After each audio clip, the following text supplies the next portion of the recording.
An object is first sliding down an inclined plane of inclination theta with some constant velocity. It is then projected up with an initial velocity u.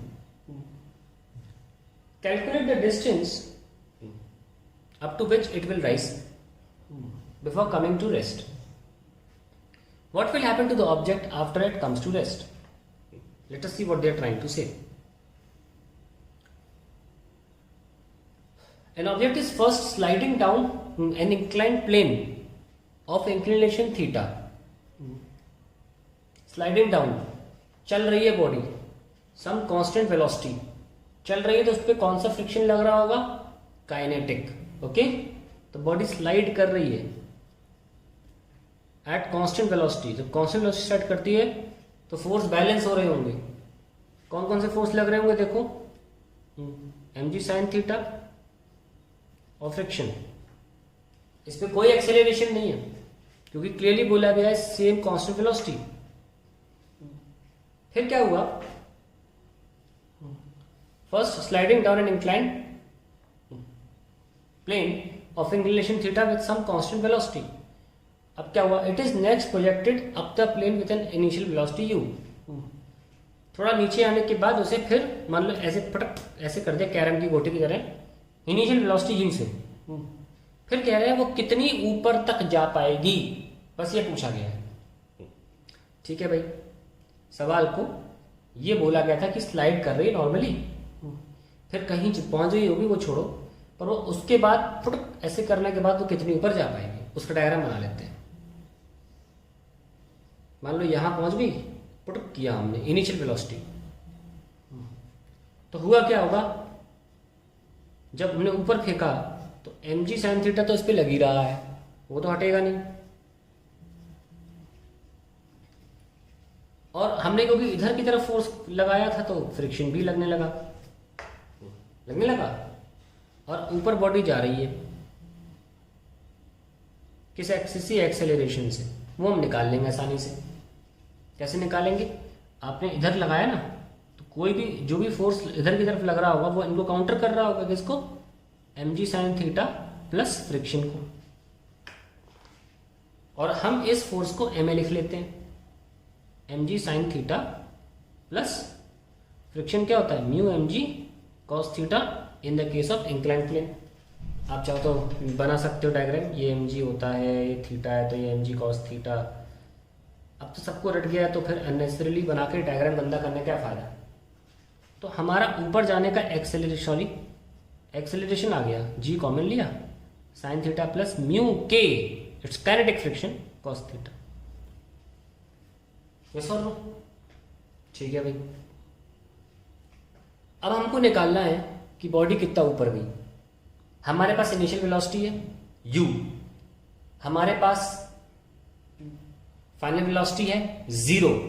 कितना ऊपर गई before it comes to rest? हमारे पास initial velocity u है, हमारे पास final velocity v है, और हमसे पूछा गया है डिस्टेंस कितना ट्रेवल किया. क्या कहीं भी समय की बात हो रही है? नहीं. तो कौन सी इक्वेशन लगाएंगे? Third, v square equals to u square minus 2as. और यही तो हमें निकालना है, यही तो हमें निकालना है. अब ये 0 है, is equals to u square minus 2as. तो भाई s कितना आ गया?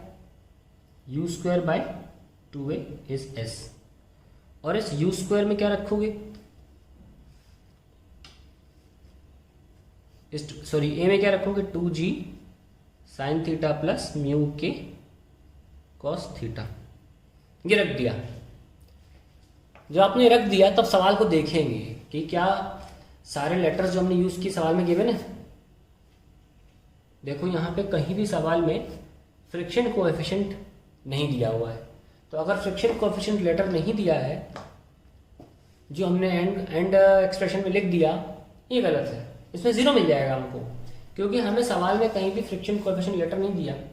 तो अपनी तरफ से हम लेटर को अज्यूम नहीं कर सकते, यानी कि हमको इस म्यू के को निकालना होगा.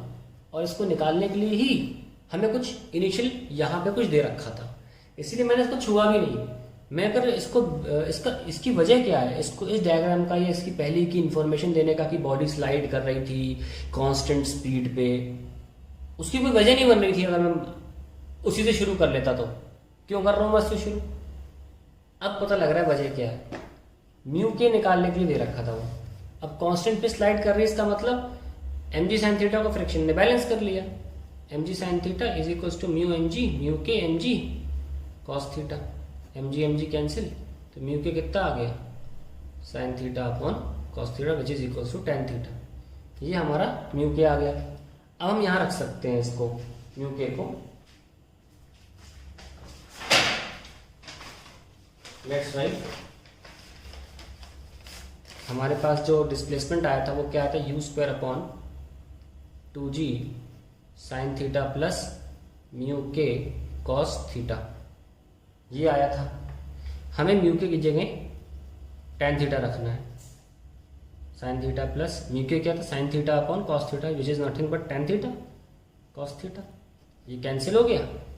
हाँ, तो क्या आंसर आया डिस्प्लेसमेंट का, you square upon 2g into 2 sine theta, यानी कि 4g sine theta. That is the displacement for the block. Okay, very important question, amazing question. अब अगला पार्ट क्या पूछा है, फिर वो कह रहे हैं what will happen to the object after it comes to rest. एक बार रेस्ट पर आ गया तो अब उस पर स्टैटिक फ्रिक्शन लग रहा है।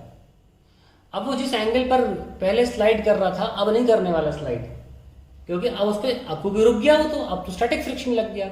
और कोई बॉडी स्लाइड किस पे करती है, काइनेटिक फ्रिक्शन पे, और काइनेटिक फ्रिक्शन हमेशा कम होता है स्टैटिक फ्रिक्शन से। एक बार बॉडी रुक गई, ऐसे करने पर रुक गई, फिर वो अब उसी एंगल पर इंक्लाइंड प्लेन के बिल्कुल भी स्लाइड नहीं करेगी, आपको ऐसे उठाना पड़ेगा। तो क्या बोलेंगे, it will remain at rest, बस इतना ही बोलना है, ठीक है। तो यहाँ सी यहाँ पे लिख लो, it will remain at rest, remain at rest, बस। एक्सप्लेनेशन मैंने मौखिक बता दिया, ऑरली बता दिया, दिमाग में रखना आपने।